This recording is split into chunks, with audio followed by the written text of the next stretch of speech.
和の清掃だ。ゼロ。最後の一かけら。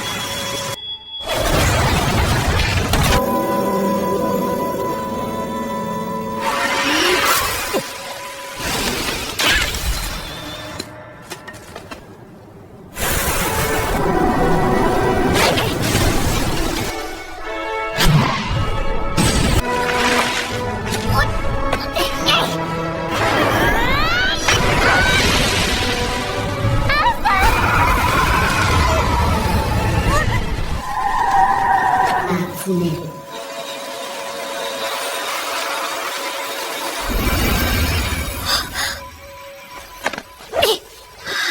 これだ。手あげてね。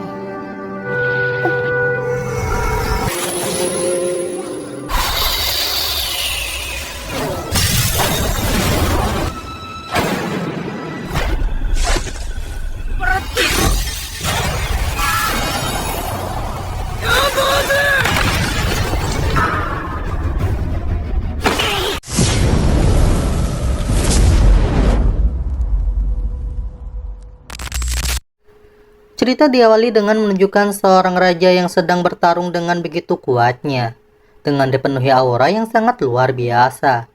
Dengan mudah sosok raja itu mengalahkan pasukan yang menyerangnya dan menyerang semua wilayah di hadapannya dengan begitu sadis. Dia pun terus menyerang hingga suatu saat dia terjatuh tak sadarkan diri. Dan dalam alam bawah sadarnya, dia mendengar sebuah suara kalau dia akan bereinkarnasi ke isekai. Tak lama setelah itu, dia pun buka matanya sebagai seorang bayi yang baru lahir. Ia mendapati ibu dan ayahnya menatapnya dengan penuh cinta dan kebahagiaan. Orang tuanya berkomentar bahwa wajah anak mereka sangat mirip dengan mereka sendiri. Mereka sangat gembira dengan kehadiran anggota keluarga baru mereka. Sang ayah, yang bernama Reynold, menamai putranya Arthur, dan segera ingin dipanggil papa oleh anaknya itu. Namun sang ibu yang bernama Alice merasa Arthur masih terlalu kecil untuk memanggilnya papa. Saat pasutri muda itu bercanda dengan anak mereka, Arthur bertanya-tanya siapa dua orang itu, dan mengapa mereka mengaku sebagai orang tuanya. Jika mereka memang orang tuanya, itu berarti dia telah meninggal di kehidupan sebelumnya, dan terlahir kembali dengan ingatan yang utuh. 奴らは一体知らぬ。父と母だという。どうされたのか。 Arthur melihat langit malam berbintang, masih sulit mempercayai bahwa setelah berbagai kemenangan dan dominasinya di dunia sebelumnya, kini para dewa telah mereduksinya menjadi bayi tak berdaya. Ia merasa sangat malu, terutama ketika harus bersendawa, membuatnya merasa sangat canggung. Meski tidak membenci kehidupan barunya karena kedua orang tuanya merawatnya dengan sangat baik, Arthur tetap merasa tidak puas. Ia tidak suka mengenakan popok dan selalu merasa khawatir ada yang akan menyakitinya. Satu-satunya yang bisa dia lakukan untuk berjaga-jaga adalah menggenggam tangannya erat-erat. Ayah Arthur menyadari hal itu dan memanfaatkan kesempatan itu dengan menempatkan jarinya di bawah tangan Arthur untuk menunjukkan kepada istrinya betapa anak mereka menyukainya. Arthur yang masih kesulitan bergerak dan tanpa sengaja dia buang air. Sang ibu pun langsung bersihkannya, yang membuat Arthur merasa malu. いっぱい出たわね。思い通りにならない。 Arthur berharap semua itu hanyalah mimpi yang aneh. Sayangnya, itu adalah kenyataan pahit yang harus ia hadapi mulai sekarang. Namun ada hal yang lebih mengejutkan lagi. Ayahnya mampu menggunakan sihir dan menggunakannya untuk meningkatkan kekuatannya. Sang ibu juga memiliki sihir dan menggunakannya untuk menyembuhkan suaminya itu. Hal itu membuat Arthur bertanya-tanya tentang cara kerja sihir, kekuatan yang ia tidak kenal di kehidupan sebelumnya. Rasa penasaran itu membuatnya ingin melihat lebih banyak. Namun ia sadar bahwa dia harus tumbuh dewasa terlebih dahulu.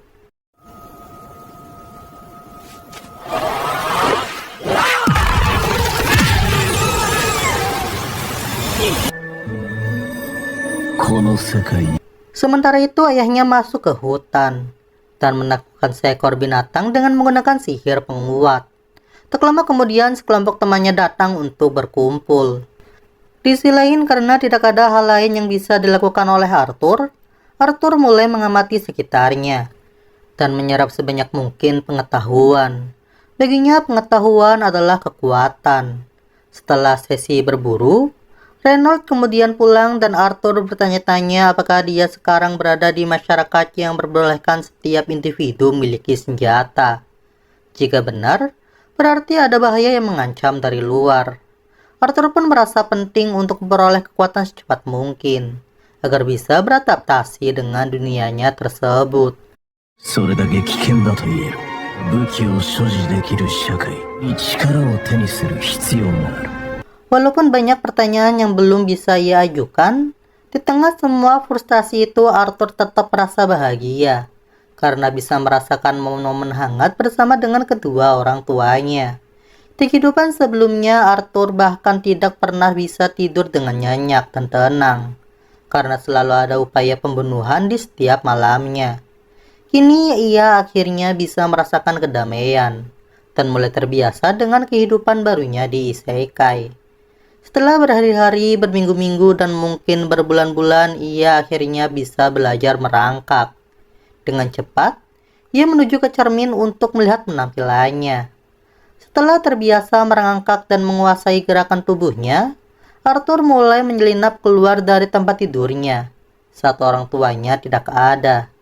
Ia pergi ke perpustakaan dan mengambil sebuah buku dan mencoba mempelajari dunia isekainya tersebut. 進むんだ。成功だ。この世界の情報である。 Dari buku itu ia mengetahui bahwa benua tempat ia dilahirkan bernama Dikan. Benua Dikan terdiri dari 3 kerajaan. Yang pertama kerajaan Darf, dihuni oleh para Darf yang meluas di bawah tanah. Yang kedua kerajaan Elenoir, dikuasai oleh para elf yang tinggal jauh di dalam hutan. Dan yang ketiga kerajaan Sapin yang dihuni oleh manusia termasuk oleh Arthur. Kerajaan tempat tinggal Arthur menganut sistem monarki dengan pewaris tahta. Berbeda dengan dunia sebelumnya, di mana siapapun bisa merebut tahta dengan membunuh raja sebelumnya. Setelah mengumpulkan informasi dasar tentang isekainya tersebut, Arthur mencari buku tentang sihir. Dengan cara yang menggemaskan, ia mengambil sebuah buku dari rak. Sambil memegang buku itu, Arthur teringat betapa lebih maju kehidupan sebelumnya dibandingkan dengan dunianya sekarang. Ia berniat belajar sihir atau yang disebut sebagaimana oleh orang-orang di isekainya tersebut. Mana hanya bisa diwariskan generasi ke generasi dan hanya dimiliki oleh 1 dari 100 orang. 理由の一つは魔術だ。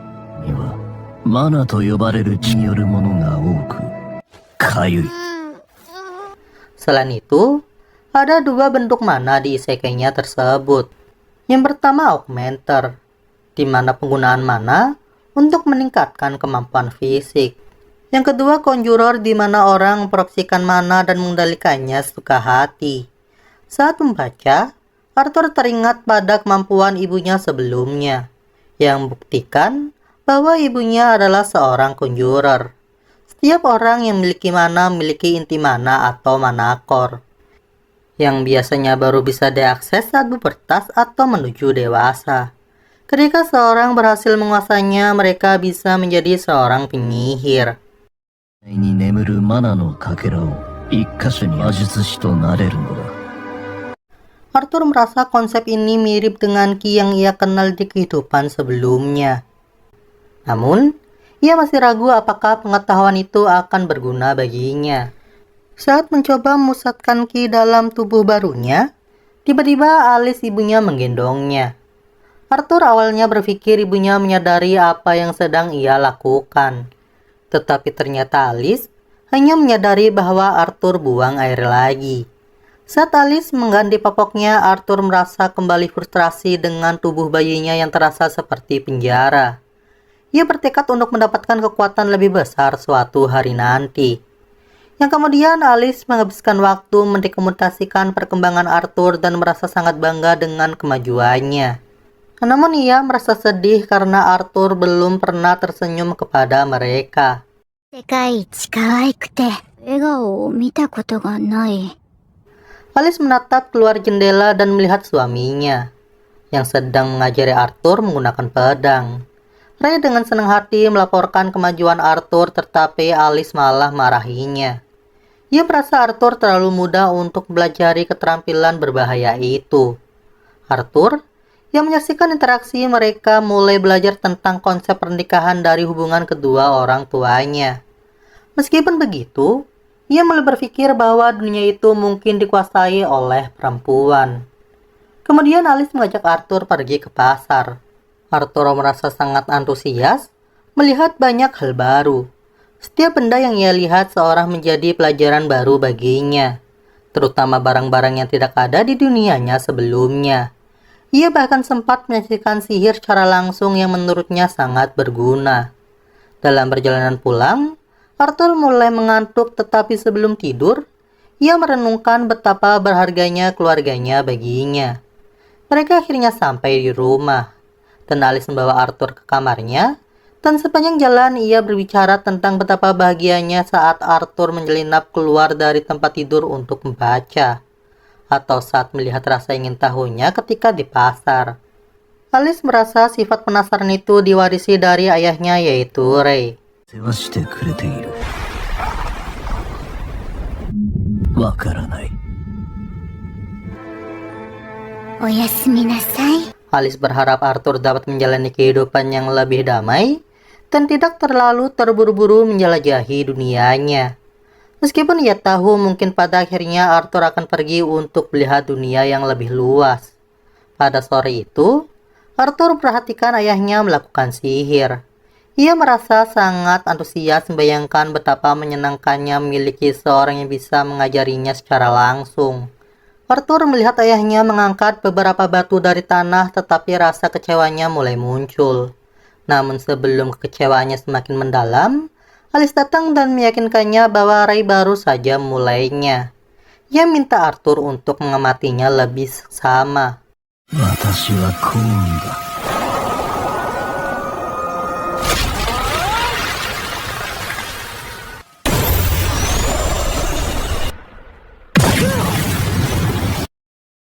Di saat itu, Ray meningkatkan kekuatannya dan berhasil menunjukkan beberapa keterampilan tingkat lanjut menggunakan sihirnya. Melihat hal tersebut, Arthur langsung menyimpulkan bahwa ayahnya adalah seorang augmenter. Arthur merasa sangat bersemangat dan ingin mencoba melakukan triknya sendiri. Namun lamunannya segera terhenti saat ibunya mengingatkan bahwa sudah waktunya untuk tidur. Saat Alice menggendongnya menuju kamar, Arthur melihat sebuah buku di rak dan menunjuknya sambil menangis agar diizinkan bacanya. Melihat wajah lucu Arthur, Alice akhirnya luluh dan membiarkannya membaca sebentar. Saat membaca buku itu, Arthur mengingat semua pengetahuan yang ia peroleh dalam usahanya menghasilkan mana sendiri. Ia mulai mengumpulkan mana dari berbagai titik di tubuhnya dan mengarahkannya ke satu titik pusat.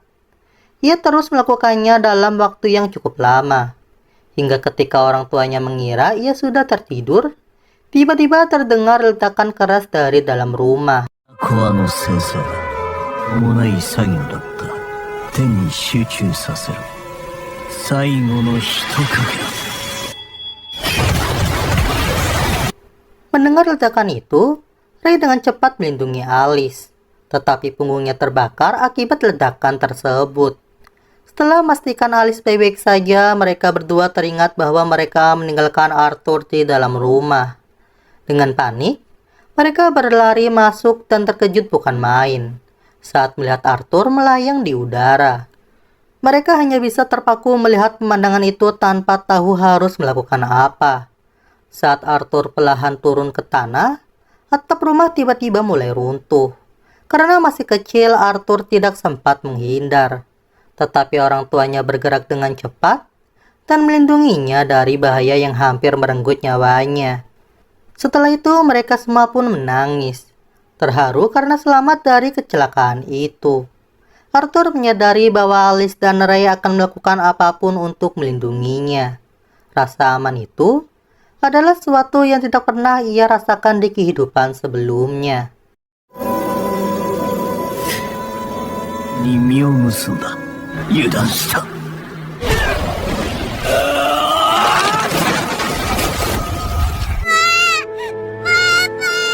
Shin pun flashback ke masa lalu Arthur yang sebelumnya dikenal sebagai Raja Grey. Pada masa itu, seorang pelayan kerajaan tertangkap berusaha membunuhnya. Berdasarkan hukum kerajaan, pria itu seharusnya dieksekusi tanpa ampun. Namun, Dewan Kerajaan memutuskan untuk mengasingkannya ke negara asal bersama seluruh keluarganya. Keputusannya pada dasarnya menjatuhkan hukuman yang lebih kejam daripada kematian. Dalam keputusasaan itu, sang pelayan itu memohon agar keluarganya diselamatkan. Tetapi Grey yang kejam tanpa belas kasih justru membunuh istri dan anak perempuan pria tersebut, tepat di hadapan matanya. Bukan karena dendam, melainkan sebagai bentuk belas kasihan yang dingin dan brutal. Pemandangan itu menjadi bukti betapa dingin tak berperasaannya Grey saat itu. すでに審判は下ったの。お助けください。およ。苦しみから解き放たれたのだ。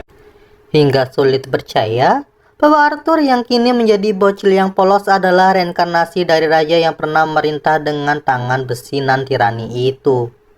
Kini Arthur sedang menikmati waktu bersama dengan ayahnya, yang kemudian Ray memberikannya sepasang sarung tangan tempur seperti miliknya sendiri. Namun Arthur menolak hadiah tersebut.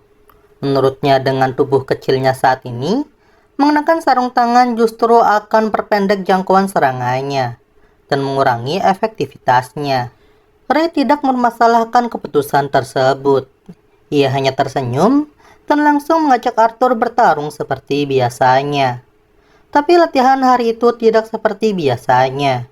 Di tengah pertarungan, Arthur secara mengejutkan menunjukkan bahwa ia telah belajari teknik berpuat pedang dengan mana.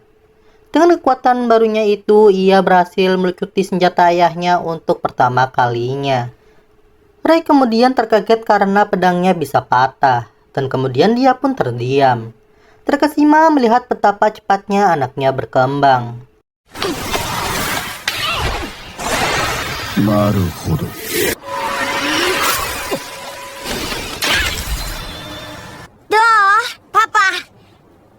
Kemudian setelah makan bersama, Ray mengutarakan keinginannya untuk mencarikan pelatih yang layak bagi Arthur. Ia sadar bahwa jika tidak, justru dirinya sendiri yang akan menjadi penghambat perkembangan sang anak. Namun Alice menolak tegas. Ia tidak ingin Arthur yang berusia 4 tahun pergi sendirian ke kota demi pelatihan. Perdebatan pun terjadi di meja makan. Namun Arthur yang mendengar itu semua kemudian menyampaikan solusi sederhana. Bagaimana jika mereka semua pindah bersama ke kota? Dengan begitu, Ray bisa mendapatkan pelatih terbaik untuknya dan Alice tetap bisa mendampingi anak kesayangannya. Usulan Arthur langsung diterima dan mereka pun mulai bersiap-siap untuk pindah. Tak lama kemudian, kelompok parti petualang yang bernama Twin Horn, yang merupakan teman-teman lama dari Ray, datang untuk mengawal keluarga kecil itu ke kota.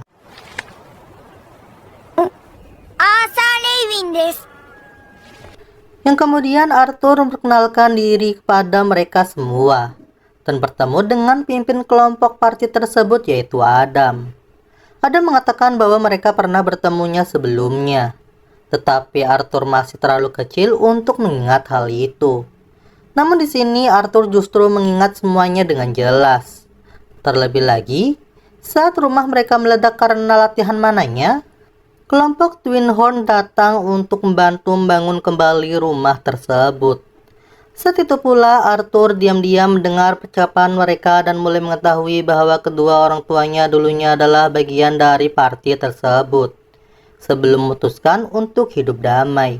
Setelah Adam menyapanya, Angela langsung meluk Arthur dengan erat hingga ia kesulitan untuk bernafas. Untungnya, Trudan petualang bertubuh besar dalam kelompok tersebut dengan cepat menarik Arthur dari pelukan Angela. Saat itulah, Arthur melihat seorang gadis muda berdiri di atas kereta, yang diam-diam menatapnya.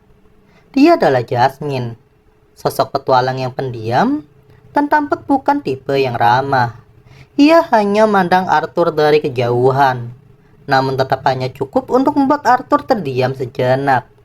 Tak lama kemudian Helen menghampirinya dan menyambut Arthur dengan hangat melalui sebuah jabatan tangan.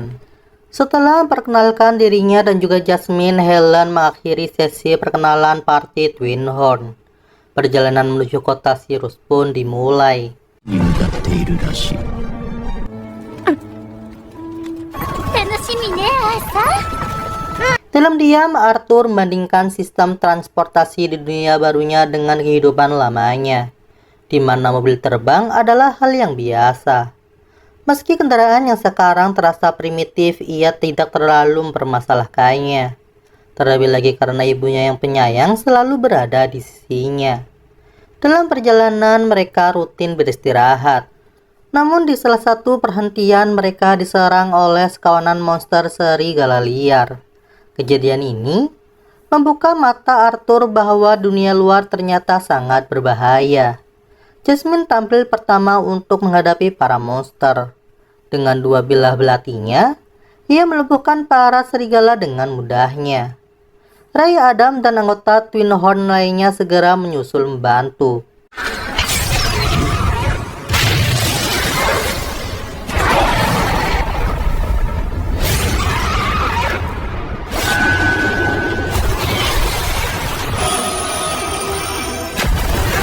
Setelah situasi terkendali, Arthur yang hanya bisa menonton menjadi semakin termotivasi untuk ikut bertarung ke depannya. Malam harinya mereka mengadakan pesta makan malam. Saat itu Arthur menyadari bahwa ibunya, yaitu Alice, tidak makan sama sekali. Ketika ditanya, ia mengaku sudah kenyang. Tetapi Arthur merasa ada hal yang aneh. Beberapa saat kemudian, Alice menyadari luka di lengan Ray dan segera mengobatinya. Begitu Alice mulai menggunakan sihir penyembuhnya, suasana di sekeliling mereka langsung berubah. Para anggota party Twin Horn menjadi waspada. Diam-diam menjaga area sekitar dari kemungkinan adanya mata-mata. Dari situ, Arthur sadar bahwa sihir penyembuhan sangat langka dan dicari banyak pihak. Alasan Ray dan Alice memilih hidup menyendiri di daerah terpencil, rupanya adalah untuk menjaga rahasia tersebut. Usai makan malam, Adam meminjam Arthur dari orang tuanya, berniat untuk mengujinya lewat sparring. Ia penasaran apakah bocil ini benar-benar sehebat yang diceritakan oleh Ray. Anggota Twin Horn lainnya pun berkumpul tertarik menyaksikan potensi si bocah ajaib tersebut. Arthur yang baru berusia 4 tahun, sempat heran melihat mereka tidak sedikit pun khawatir kepadanya. Itu menjadi pertarungan pertamanya melawan orang selain ayahnya. Berbeda dengan Ray yang hanya memakai tongkat kayu, Adam menggunakan tombak sungguhan meski dibungkus oleh kain agar tidak membahayakan. Begitu duel dimulai, Adam langsung perkuat tombaknya dengan mananya. Arthur pun membalas dengan teknik yang serupa, bahkan menambahkan aliran mana ke kakinya untuk meningkatkan kecepatannya. Dalam sekejap, ia menerjang ke depan dan menghantam Adam lebih dahulu sebelum lawannya sempat bereaksi.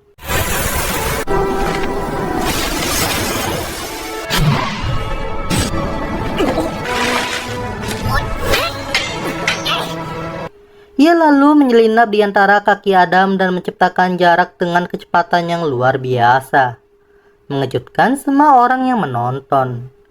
Namun pertarungan mulai memanas.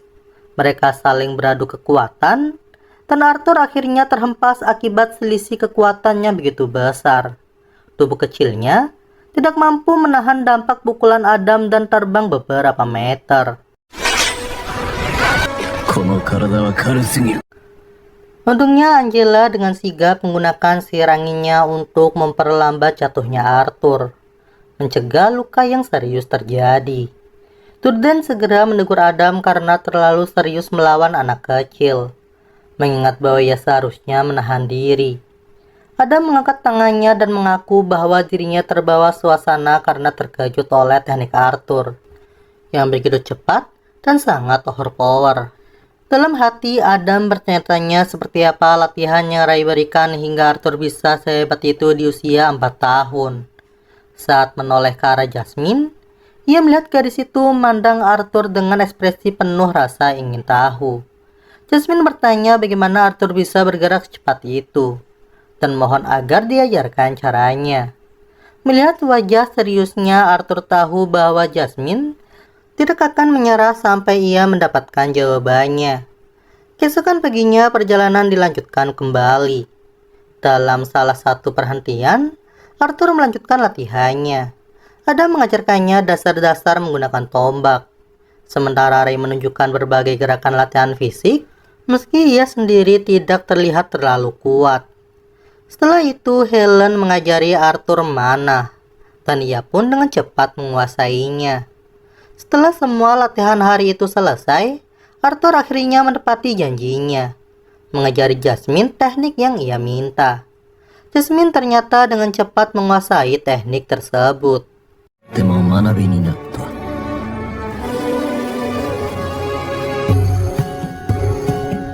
Malam harinya, saat Arthur sedang membaca buku, gadis itu terus menatapnya seolah-olah tenggelam dalam ketampanan Arthur dan kemampuannya. Tak lama kemudian, sikap Jasmine mulai menyerupai seorang penguntit. Keesokan harinya adalah hari ulang tahun Arthur, dan Jasmine memberinya sebuah belati sebagai hadiah. Hal itu mengejutkan para wanita lainnya. Apalagi saat Jasmine mulai menjelaskan secara rinci cara menggunakan senjata tersebut. Yang kemudian, Adam pun segera mengumumkan bahwa mereka akan melanjutkan perjalanan. Saat Alice memanggil Arthur, anak itu segera tahu kalau ada hal yang tidak beres. Ibunya tampak terlihat lemas. Ketika ditanya, Alice bersikeras bahwa dirinya baik-baik saja, meskipun Arthur tak mempercayainya sepenuhnya. Di tengah perjalanan, rombongan mereka tiba-tiba disergap oleh sekelompok bandit. Mereka semua melompat turun dari kereta dan bersiap untuk bertahan. Anak panah kemudian berjatuhan ke arah mereka. Namun Angela menciptakan penghalang sihir untuk melindungi seluruh kelompok. Dari tempatnya, Arthur melihat bahwa mereka hampir sepenuhnya dikepung. Pemimpin bandit yang berkepala kotak memerintahkan anak buahnya untuk tidak menyakiti wanita dan anak-anak, karena mereka berniat untuk menjualnya demi keuntungan. Bandit-bandit itu lalu menyerang dengan brutal. Alicia yang ketakutan mencoba untuk menenangkan Arthur. Tetapi sebelum mereka diserang lebih jauh, Durden menghantam para bandit dengan kekuatan sihirnya yang sangat besar. Sementara Ray menghajar mereka dengan pukulan-pukulan yang kuat. Salah satu bandit nyaris menyerang Ray, akan tetapi Helen menembakkan panah tepat ke jantung bandit tersebut. Adam membelah kerumunan musuh dengan tombaknya, sedangkan Jasmine melesat di antara mereka sambil menebas dengan belatinya.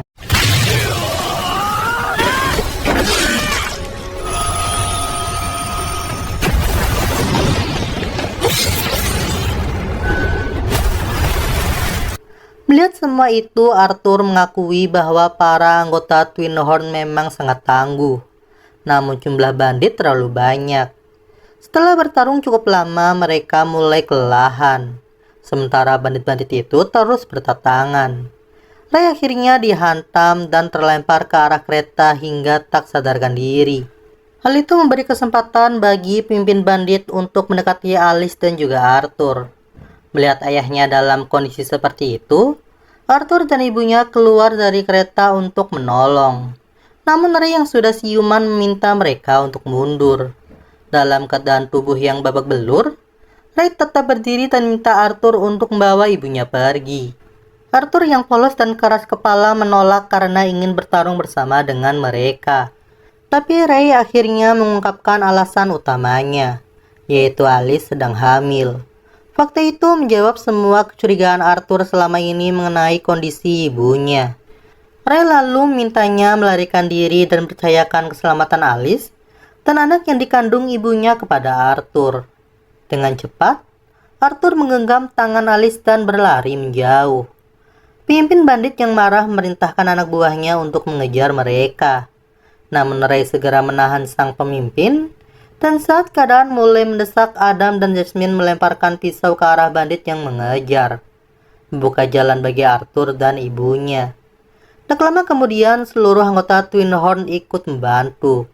memblokir para bandit, dan memberi Arthur serta Alice kesempatan untuk melarikan diri. Sambil berlari, Arthur merenungkan hidupnya yang dulu. Ia yang dulunya merenggut banyak nyawa kini menjadi seorang yang ketakutan kehilangan jiwanya sendiri. Pikiran itu membuatnya marah, tetapi tubuh kecilnya tak mampu berbuat apa-apa selain terus berlari demi hidupnya. Namun tak lama setelah itu ia merasakan adanya serangan yang akan datang dari arah pegunungan.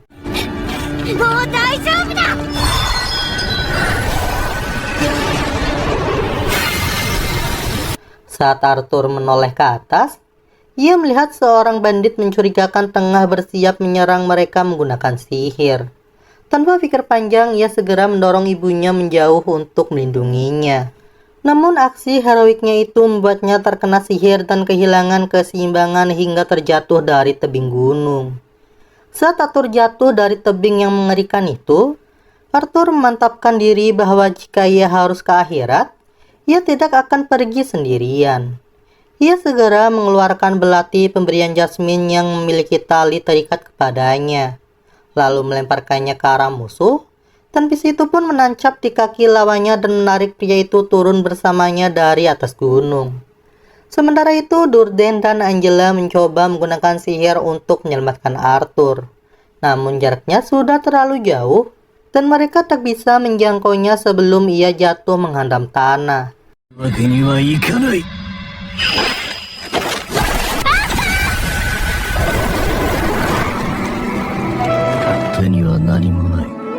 Saat tubuh kecilnya terus meluncur turun, Arthur mulai memikirkan keberadaannya.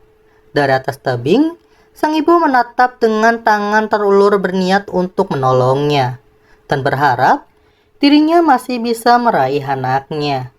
Air mata jatuh dari pipinya karena rasa takut kehilangan sang anak tercinta.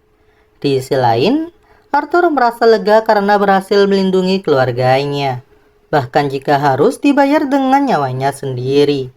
Satu-satunya penyesalan yang ia rasakan adalah karena ia tidak akan sempat menjadi seorang kakak, sesuatu yang sejak lama ia dambakan. Namun secara mengejutkan di sini Arthur masih selamat walaupun jatuh sangat tinggi. Ia terbangun dalam kondisi lemah dan penuh luka, hanya untuk mendapati dirinya berada di hadapan seekor monster raksasa yang tampak sangat mengerikan.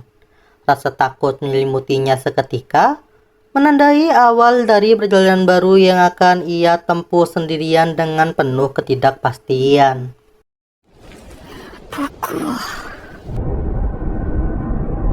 Ohayo, Asa. Scene pun dilanjutkan ke pemandangan monster besar yang membuat Arthur benar-benar terpaku tak mampu berkata apa-apa. Ia mulai curiga bahwa monster tersebut telah mancingnya ke tempat itu, dan Arthur mencoba untuk menyerangnya. Namun dengan satu sentuhan jari, sang monster wanita itu langsung mendorongnya menjauh dengan mudah.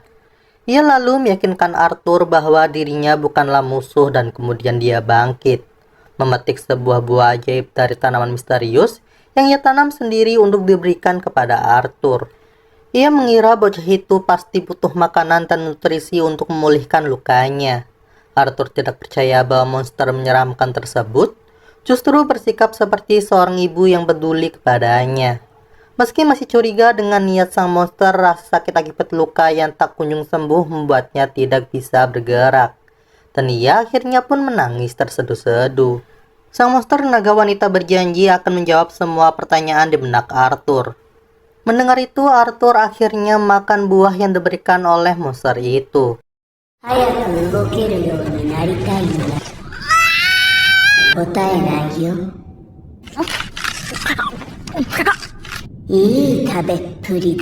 Dan ketika kondisinya sudah mulai membaik, ia segera bertanya apakah orang tuanya selamat. Wanita itu menjelaskan bahwa meski ia tidak bisa meninggalkan gua, dengan kesadaran spasialnya ia memastikan bahwa keluarga Arthur berhasil mengalahkan para bandit dan meninggalkan tempat itu beberapa hari yang lalu. Arthur merasa lega mendengar bahwa ibu, ayah, dan adik yang belum lahir dalam keadaan aman. Ia mengucapkan terima kasih karena telah memberikan info tentang keluarganya. Ia tidak tahu harus memanggil siapa kepada monster itu, dan monster wanita itu pun memperkenalkan dirinya sebagai Sylvia. Dan jelas bahwa ia menyimpan banyak rahasia dalam dirinya. Hari-hari berikutnya Arthur habiskan dalam perawatan Sylvia, memakan buah-buah ajaib yang bercepat penyembuhan luka-lukanya, hingga akhirnya tubuhnya kembali pulih sepenuhnya. Ketika sudah bisa bergerak, ia menyatakan keinginannya untuk pulang. Namun Sylvia memperingatkan bahwa mereka berada di wilayah yang dikuasai oleh binatang buas dan bandit. Dan jika Arthur keluar sendirian, ia tak akan bertahan sehari pun. Meskipun begitu, Sylvia tetap mencoba mencari cara agar Arthur bisa pulang. Karena ia tak tega melihat seorang anak kecil terpisah dari keluarganya. Ia pun mulai mempersiapkan sihir terakhirnya untuk membuka celah dimensi. Sementara itu, Arthur menghabiskan hari-harinya dengan berlatih ilmu pedang, dan terus bertanya-tanya dalam hati tentang rahasia yang disimpan oleh Sylvia. Kenapa monster mengerikan seperti dia bisa peduli kepadanya? はエルシャーの森の外れであり、体を動かすことはいいことだ。かな人物であったを語らなかった。 Kenapa makna dari lubang besar di dada Sylvia? Namun karena Sylvia tidak pernah bicara tentang dirinya sendiri, Arthur tak memiliki cara untuk mengetahuinya. Selain berlatih, Arthur juga bermeditasi untuk meningkatkan kendalinya atas mananya. Dan ini menarik perhatian Sylvia. Ia kemudian menunjukkan sesuatu yang lebih luar biasa. Sebuah metode untuk menyerap mana dari lingkungan sekitar sekaligus menggunakannya dalam waktu yang bersamaan. Sylvia menjelaskan bahwa konsep tetap manusia tentang mana adalah akar permasalahannya. Mereka memisahkan antara proses pengumpulan dan penggunaan mana. Namun makhluk sihir seperti dirinya bisa melakukan keduanya sekaligus, seolah itu adalah hal yang alamiah seperti bernafas. ここは思っているんだ。マナを詰めている。我々魔物たちにとっては同じだからね。 Ia lalu bertanya pada Arthur apakah dia ingin pelajari teknik tersebut. Dan tentu saja Arthur menjawab iya, dengan semangat yang membara. Tapi sebelum memulai mengajarkannya, Sylvia mengajukan satu pertanyaan penting kepada Arthur. Kenapa Arthur menginginkan kemampuan tersebut? Arthur menjawab dengan jujur bahwa dengan kekuatan tersebut, ia ingin menjadi lebih kuat. Dan dengan kekuatan itu, ia akan membunuh siapapun yang berani menyakiti orang-orang yang ia cintai. Jawaban polosnya itu justru membuat Sylvia menjitak dahinya. Ia mengatakan bahwa Arthur gagal. Ia tidak mau mengajarkan teknik itu kepada seorang yang dipenuhi oleh kebencian. Arthur berusaha membela diri, menyatakan bahwa membenci musuh adalah hal yang wajar. Apalagi setelah segala pengalaman pahit dari kehidupan masa lalunya sebagai raja terkuat. Sylvia bisa merasakan aura haus darah dari Arthur, dan dengan tegas mengatakan bahwa menyakiti orang lain tidak pernah boleh menjadi tujuan. その力で何を奪う奴らに死よ。鬼は教えてあげないよ。 Setelah jeda sejenak, Sylvia minta maaf karena telah mukul terlalu keras. Tapi ia juga mengingatkan Arthur bahwa tangan yang mampu menghancurkan juga bisa digunakan untuk menyentuh dengan lembut. Itulah pelajaran penting yang ingin ia tanamkan, bahwa lebih baik bersikap baik kepada sesama. Karena kemarahan, kebencian, dan kekerasan hanya akan meninggalkan luka. Sylvia mengatakan bahwa ia menyelamatkan Arthur dengan kasih sayang dan tidak ingin tindakan kebaikannya itu ternoda oleh dendam. Seiring waktu, Arthur perlahan mulai memahami maksud dari ajaran Sylvia. Sylvia lalu mengajukan satu pertanyaan lagi kepadanya. Apa yang akan ia lakukan dengan kekuatannya saat ia menjadi makin kuat nanti? Arthur teringat akan kenangan bersama orang tuanya dan teman-teman mereka. Dengan tulus, ia menjawab bahwa ia ingin menjadi kuat demi melindungi orang-orang yang ia cintai. Kali ini, Sylvia menyatakan persetujuannya atas jawaban Arthur. Sementara itu, di tebing tak jauh dari tempat itu muncul makhluk lain yang memiliki wujud yang persis seperti Sylvia.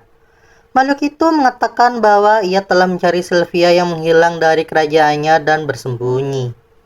Cerita pun kembali mundur ke kehidupan masa lalu Arthur saat ia masih menjadi seorang raja. Ia terbangun di kamar kerajaannya dan kemudian mengunjungi kantor salah satu anggota parlemen. Arthur dengan jujur menyampaikan bahwa dirinya hanyalah raja di atas kertas, karena kekuasaan sejati berada di tangan parlemen. Ia merasa bahwa di dunia yang tengah mengalami krisis sumber daya dan penurunan angka kelahiran, dirinya hanyalah alat kekerasan semata. Meskipun bahwa hanya mencoba menenangkan dengan pujian, Arthur kemudian kembali ke kamarnya dan tewas secara misterius. 王とは名ばかり装置でしかないのだ。 Kembali ke masa kini ketika Arthur mencoba menggunakan kekuatan baru yang diajarkan oleh Sylvia. Ia teringat kembali pada kehidupan masa lalunya, tentang bagaimana tidak semua orang diberi nasib baik, dan bahkan selama hidupnya ia hanya ingin buka potensi kekuatan Ki dalam dirinya. Pada saat itu kekuatan itu sepenuhnya menyatu dalam tubuhnya, dan membuatnya merasa kewalahan akan kekuatan tersebut. Namun pertanyaan yang sama tetap membayangi pikirannya. Apa yang akan ia lakukan dengan kekuatan yang sebesar itu? から集める。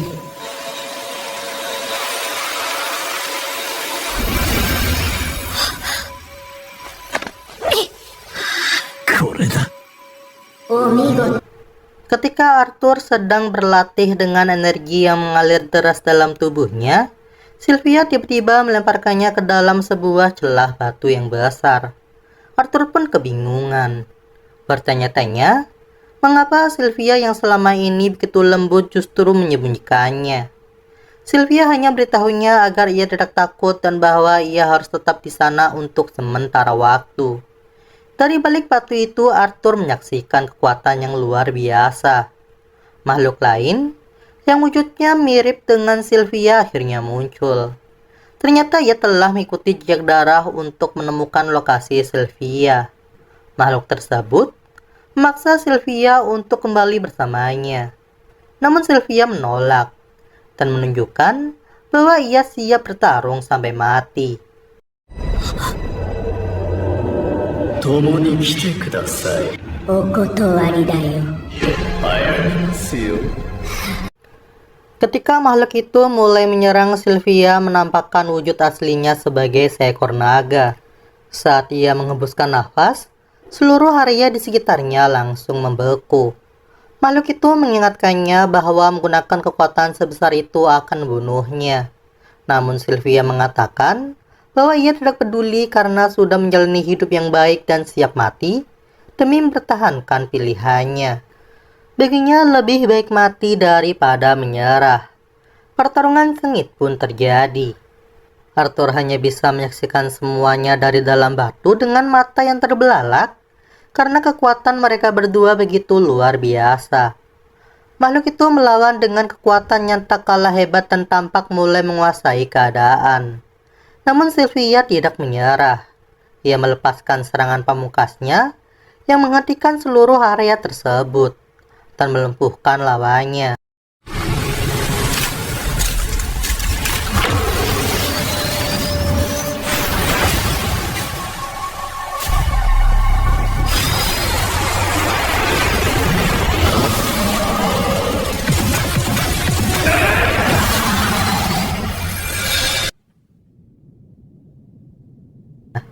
Ia kemudian buka batu tempat Arthur bersembunyi. Arthur keluar dan akhirnya melihat wujud asli Sylvia yang merupakan seekor naga yang sangat elegan. Sylvia membuka portal dan memberitahunya bahwa ia kini bisa pergi karena telah diberikan kekuatan untuk menemukan jalan pulang. Sebelum Arthur pergi, Sylvia kembali menanyakan satu hal kepadanya. Apa yang akan ia lakukan dengan kekuatan tersebut? Ia menyampaikan harapan agar Arthur tidak dikuasai oleh kemarahan atau dendam. Arthur menjawab bahwa ia akan menggunakan kekuatan tersebut untuk melindungi keluarganya. Jawaban itu membuat Sylvia tersenyum bahagia. Ia menyampaikan bahwa ia tidak ingin Arthur menjalani hidup dalam kesedihan atau kebencian. Menurutnya, kekuatan bukan untuk bertarung ataupun balas dendam. Ia berharap Arthur akan menggunakan kekuatan itu untuk menyebarkan cinta kepada semua orang. Jawaban Arthur sangat mengharukan bagi Sylvia. Sebelum melepas kepergian anak itu, Sylvia memberinya 2 benda penting, yaitu sebutir telur naga dan sehelai bulu naga. Ia mintanya untuk membungkus telur tersebut dengan bulu itu. Setelah itu, Sylvia pun menyentuh Arthur dengan lembut. Tiba-tiba, Arthur dipenuhi oleh aliran energi yang sangat kuat. Garis bercahaya yang menyerupai tato muncul dari jarinya hingga melebar ke lengan. Bagian atas bajunya pun robek, memperlihatkan garis tersebut.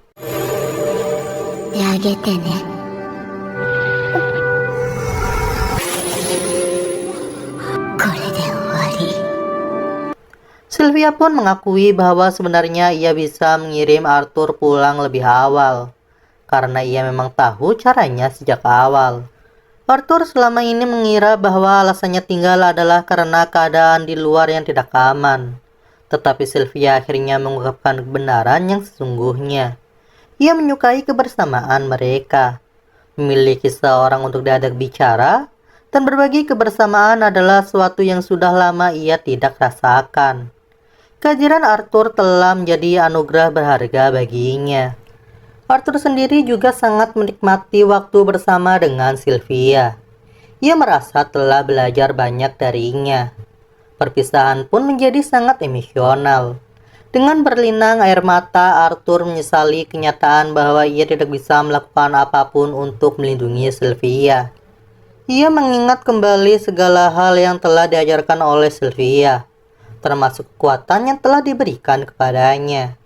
Sylvia telah memperlakukannya dengan begitu penuh cinta dan perhatian.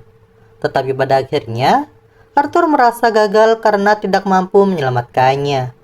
Meskipun begitu, semua itu tidak menjadi masalah bagi Sylvia. Ia menyatakan bahwa dirinya telah menjalani hidup yang ia syukuri. 約束に入れなくてもいいよ。せっかくシルビアに教えてもらったのに、矢は大切な家族だ。 Kemudian dengan senyuman lembut, Arthur mengatakan bahwa ia tidak peduli siapa Sylvia sebenarnya, entah itu naga atau monster. Yang ia tahu hanyalah bahwa Sylvia adalah keluarganya. Sylvia pun menggoda dengan bertanya bagaimana mungkin Arthur menganggapnya sebagai keluarga, sementara ibunya saja masih menunggunya di rumah. Setelah berpikir sejenak, Arthur tersenyum dan mengatakan bahwa berarti Sylvia adalah neneknya. Ucapan itu menusuk ke dalam hati Sylvia. Meskipun ia seekor naga, emosi itu menguasainya hingga ia mulai menangis. Ia minta Arthur untuk memanggilnya dengan sebutan itu sekali lagi. Arthur pun melakukannya dan ia manggil Sylvia dengan sebutan nenek. Sylvia berbaring dengan tenang merasa bahagia atas kehidupannya. Arthur kemudian mengambil telur dan bulu naga yang diberikan oleh Sylvia, dan kemudian portal pun terbuka, menandakan bahwa waktunya telah tiba untuk pergi. Namun Arthur tidak ingin meninggalkan Sylvia. Ia mohon agar Sylvia ikut bersamanya. Akan tetapi Sylvia tidak menjawab. Yang kemudian celah menuju dunia luar perlahan menutup, seiring dengan kepergian dari Arthur. もう一度呼んでくれる？バーバ。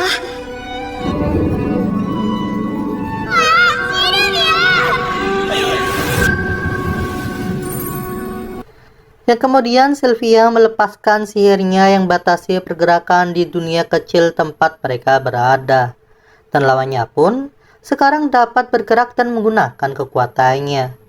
Tubuh Sylvia mendadak roboh ke tanah seolah-olah ia telah mati. Makhluk itu mendekat. Pertanyaan-tanya, apakah makhluk sekuat Sylvia benar-benar bisa mati hanya karena satu serangan kecil? Saat ia semakin dekat, Sylvia tiba-tiba membuka matanya. Ternyata, ia hanya berpura-pura mati. Dengan kekuatan terakhirnya, ia melepaskan ledakan mana yang begitu besar hingga tidak mungkin ada yang bisa bertahan. Seluruh gua bergetar hebat dan ledakan itu bahkan mengguncang permukaan.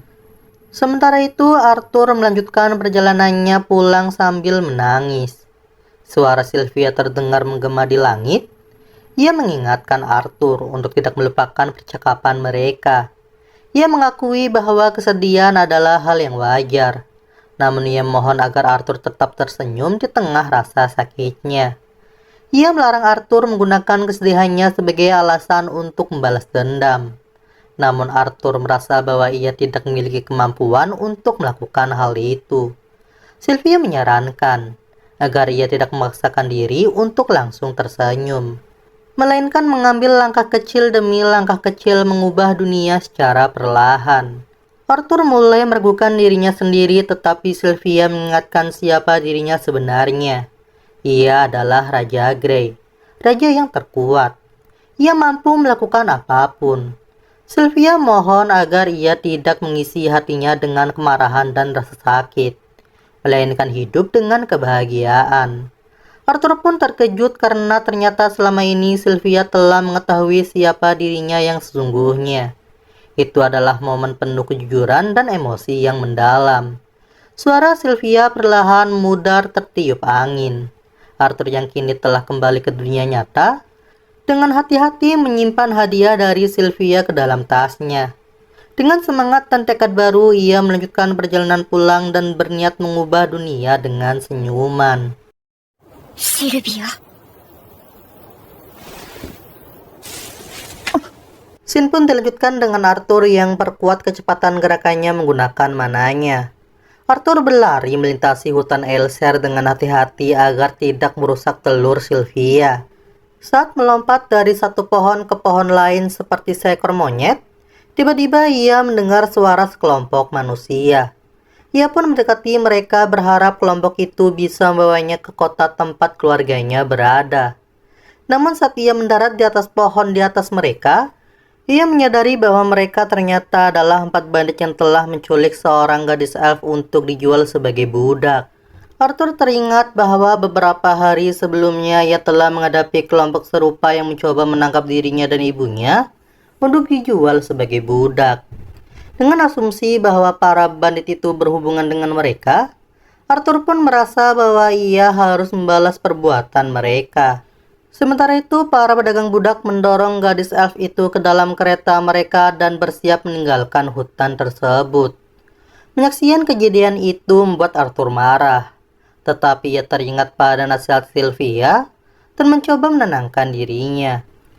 Ia memutuskan untuk mengikuti kereta itu hingga malam hari, saat para bandit mulai berkemah. Arthur memiliki pilihan untuk tetap aman dengan terus mengikuti mereka secara diam-diam hingga sampai ke kota manusia. Tetapi jika ia memilih itu, maka ia harus merelakan si gadis elf. 奴隷にして売るつもりだ。無事とは限らないか。この町まで案内させるか。 Akhirnya, ia menunggu hingga tengah malam sebelum bertindak. Para bandit menggunakan serigala bertanduk untuk menarik kereta mereka. Arthur pun menyusun rencana dengan memanfaatkan para serigala tersebut untuk mengacaukan para bandit. Ia melempar sebuah biji ke arah serigala tersebut, menyebabkan hewan-hewan itu melolong keras. Salah satu bandit mencoba menenangkan mereka. Takut lolongan itu akan menarik perhatian makhluk yang lebih berbahaya. Dan ia pun mulai menendang salah satu serigala itu. Arthur memanfaatkan momen tersebut untuk menyelinap dari belakang. Ia memperkuat tangan kanannya dengan mana hingga menjadi tajam, lalu melumpuhkan bandit tersebut. Setelah itu ia mengambil pisau milik bandit tersebut dan membunuh pedagang budak kedua tanpa ampun. Bandit ketiga mulai menyadari sesuatu yang aneh, tetapi sebelum sempat beraksi, Arthur menyerang kakinya. Bandit itu segera memperingatkan pemimpinnya tentang adanya anak penyihir.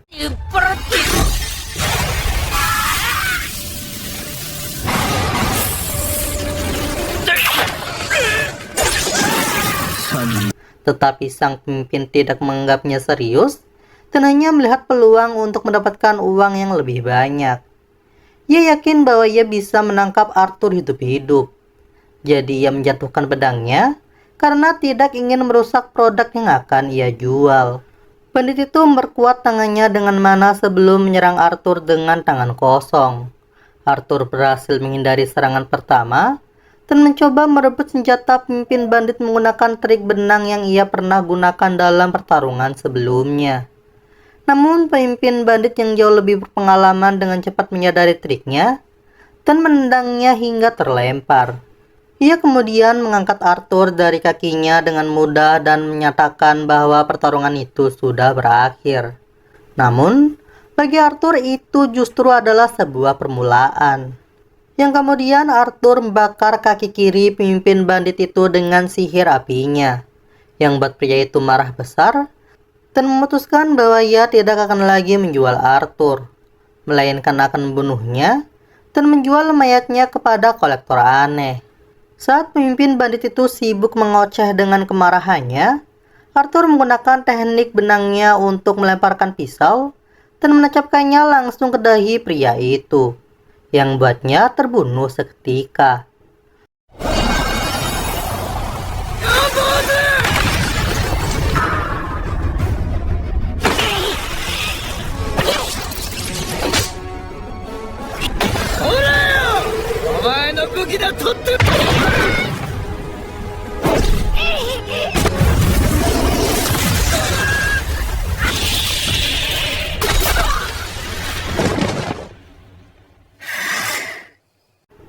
Bandit ketiga yang masih hidup memohon agar Arthur mengampuninya, berjanji akan menebus semua dosanya. Namun Arthur tahu bahwa semua itu hanyalah kebohongan. Selain itu, ia tidak bisa membiarkan saksi hidup atas tindakannya, sehingga ia pun menghabisi bandit itu juga. Setelah itu, ia masuk ke dalam kereta, membuka penutup mata si gadis Af yang ketakutan, dan meyakinkannya bahwa sekarang ia sudah aman dan bisa kembali ke rumah. Gadis itu tidak memahami situasi yang terjadi dan merasa khawatir saat melihat tubuh Arthur yang penuh dengan luka. Arthur menyadari bahwa anak-anak tidak terbiasa dengan kekerasan seperti itu. Jadi ia segera menutupi mayat para bandit agar tidak terlihat. Ia lalu membuat alasan mengatakan bahwa para penjahat itu mati karena suatu kecelakaan. Si gadis Af yang memang masih polos langsung percaya Arthur. Arthur kemudian mengemasi beberapa barang yang dianggap berguna untuk sisa perjalanannya. Arthur bersiap melanjutkan perjalanannya, namun gadis Af itu menghentikannya, menggenggam tangannya sambil memohon agar ia tidak meninggalkannya sendirian di hutan yang berbahaya tersebut. Ia menceritakan bahwa orang tuanya pernah menakut-nakutinya dengan cerita tentang roh pohon yang tinggal di hutan dan suka memakan anak-anak. Walau kenyataannya cerita itu hanyalah dongeng pengantar tidur. Menyadari bahwa ia tidak punya pilihan lain, Arthur memutuskan untuk mengantar gadis itu kembali ke tempat asalnya. Kemudian gadis itu menggunakan insting arah alami miliknya dan mengatakan bahwa rumahnya berada di arah selatan. Dan sialnya, arah itu justru berlawanan arah dengan tujuan Arthur untuk mencari orang tuanya.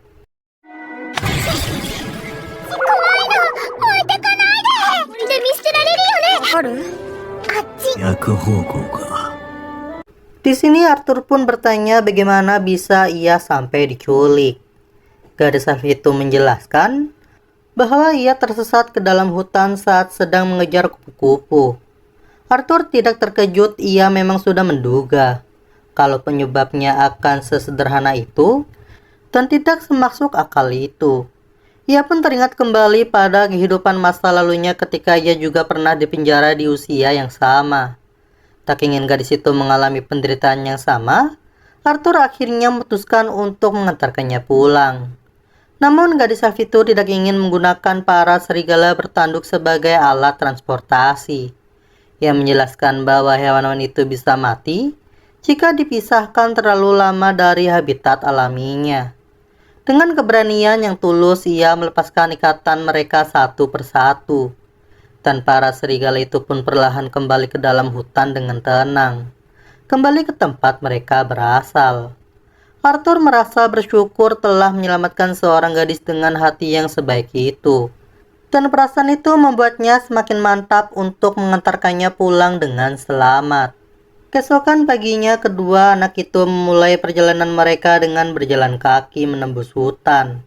Saat itulah, Arthur akhirnya bertanya siapa nama gadis elf tersebut. Dengan senyum malu-malu ia memperkenalkan dirinya sebagai Tessia. Tessia lalu balik bertanya nama Arthur, dan ia pun menyebutkannya. 名前はなんていうの？テシア・エラリス。これはアーサー・レイウィン。 Dalam perjalanan, Arthur menyadari bahwa Tessia mungkin merasa lapar. Ia mengeluarkan mangkuk, menyuruhnya duduk dan menyuruhnya untuk makan. Meski Tessia belum merasa lapar, Arthur berkata bahwa makan tetap penting untuk menjaga kondisi tubuh.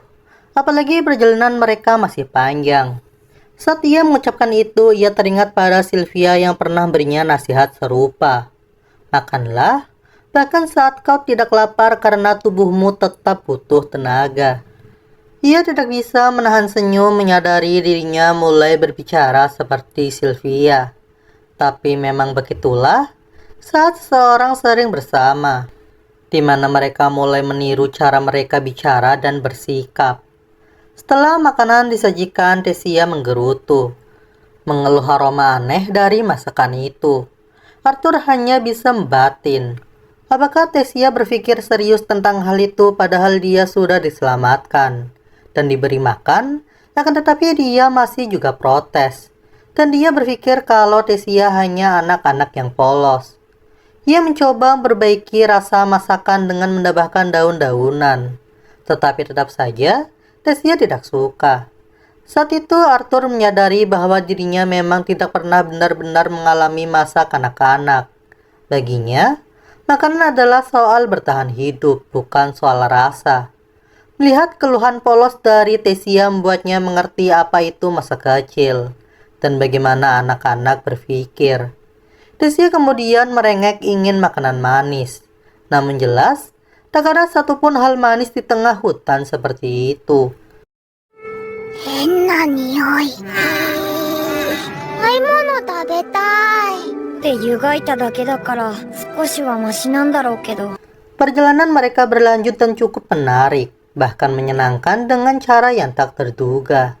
Arthur bertanya tentang kota tempat tinggal Tessia, dan gadis itu menunjukkan sebuah mana yang sempat ia kejar sebelumnya. Mengatakan bahwa di tempat tinggalnya mana itu sangat melimpah.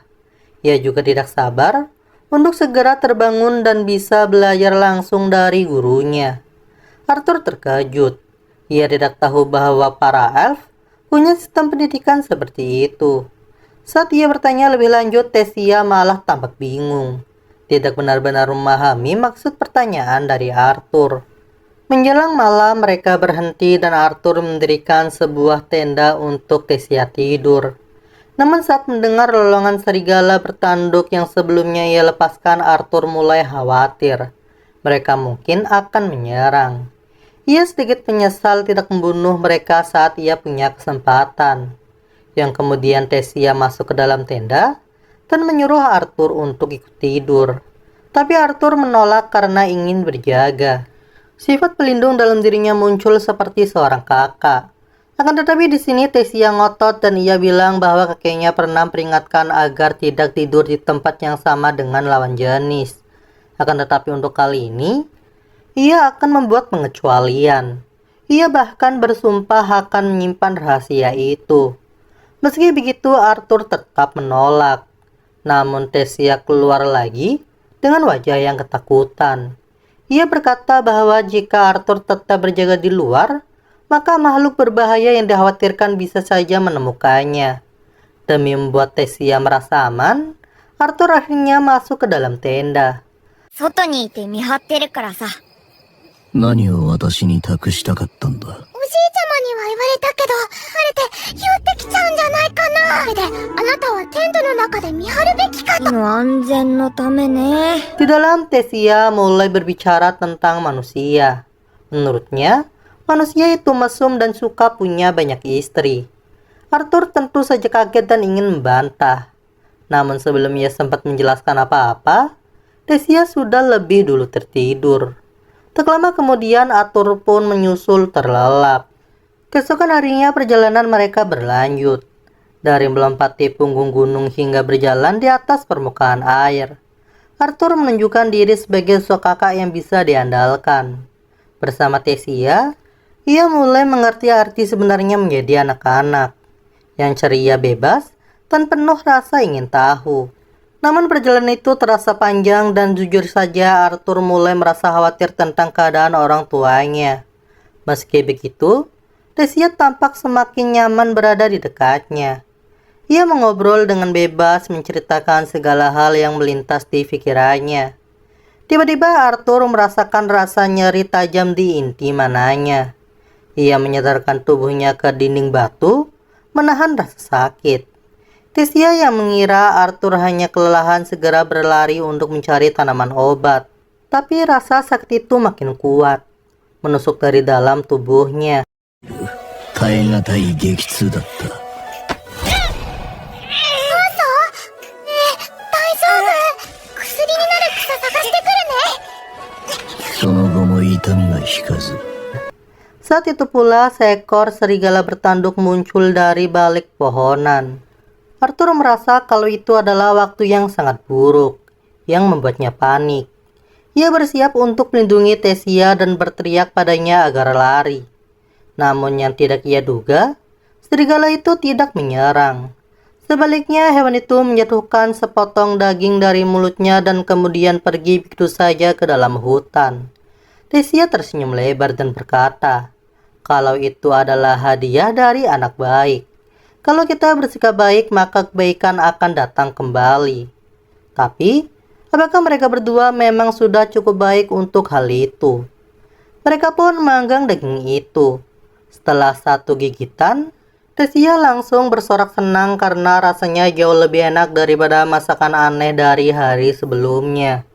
Arthur pun ikut mencicipi. Dan untuk pertama kalinya, ia mengerti kenapa anak-anak suka makanan manis dan lezat. Rasanya benar-benar menggoda. Ia sampai berharap bisa makannya lebih sering sejak dulu. Tesia lalu mengaku bahwa yang ia bawa sebelumnya sebenarnya bukan tanaman obat, melainkan jamur yang sering dimakan para wanita di kotanya. Arthur yang sudah terlalu lengah mengambil satu gigitan dan itu adalah sebuah kesalahan besar. Beberapa saat kemudian ia terpaksa bolak-balik ke semak-semak dengan perut yang melilit. Rasanya sangat mengerikan bagi Arthur. やはり肉なのか。うまい。油断した。 Malam pun tiba, dan mereka kembali ke dalam tenda. Kelopak matanya mulai berat karena kelelahan dan stres yang menumpuk. Dan akhirnya, Arthur hanya ingin tidur. Namun Tesia yang tampaknya masih penuh dengan energi mulai bercerita panjang lebar tentang buku-buku yang ia baca sejak kecil, tentang manusia dan kurcaci, dan tentang impiannya bisa bertemu dengan mereka suatu hari nanti. Akan tetapi ia mengaku ragu karena dari yang ia dengar manusia itu mengerikan. Jadi ia tidak tahu harus bagaimana. Namun di sini Arthur tertidur di tengah ceritanya. Tesia menatapnya dan dengan lembut menutupi tubuhnya dengan kain hangat, seperti adik perempuan yang manis menjaga kakaknya yang lelah. Pagi pun datang, mereka melanjutkan perjalanan dan Arthur masih kelelahan. Akan tetapi ia menyembunyikannya di balik senyuman agar Tesia tidak merasa khawatir. Saat ia bertanya apakah Arthur lelah, Arthur dengan percaya diri berbohong dan berkata bahwa ia masih kuat. Padahal, bahkan orang buta pun bisa melihat betapa lemahnya tubuhnya saat itu. Saat mereka mendekati desa Tesia, gadis itu tiba-tiba meminta izin memberikan panggilan kepada Arthur dengan nama panggilan Art. Arthur membalas dengan candaan manggilnya yang mulia putri. Sayangnya Tesia tidak menanggapi candaan itu sebagaimana mestinya. Ia tampak tersinggung, lalu berkata bahwa ia hanya ingin membuat Arthur merasa seperti seorang teman. Persahabatan Itu adalah sesuatu yang belum pernah benar-benar Arthur alami. Maka wajar saja jika reaksinya menjadi kaku. Tesia berjalan lebih dulu lalu manggil Arthur saat ia melihat sebuah celah di antara pohonan. Arthur tidak langsung sadar. Saat ia akhirnya mendekat, Tesia sudah berdiri di tepi celah itu, mengelurkan tangannya dan meminta Arthur untuk mengikutinya. Di sini Arthur terdiam. Di satu sisi, ada jalur untuk kembali ke orang tuanya, dan di sisi lain ada Tesia dan sebuah tempat asing di balik celah itu. Setelah ragu sesaat, ia menggenggam tangan Tesia dan ikut masuk bersamanya.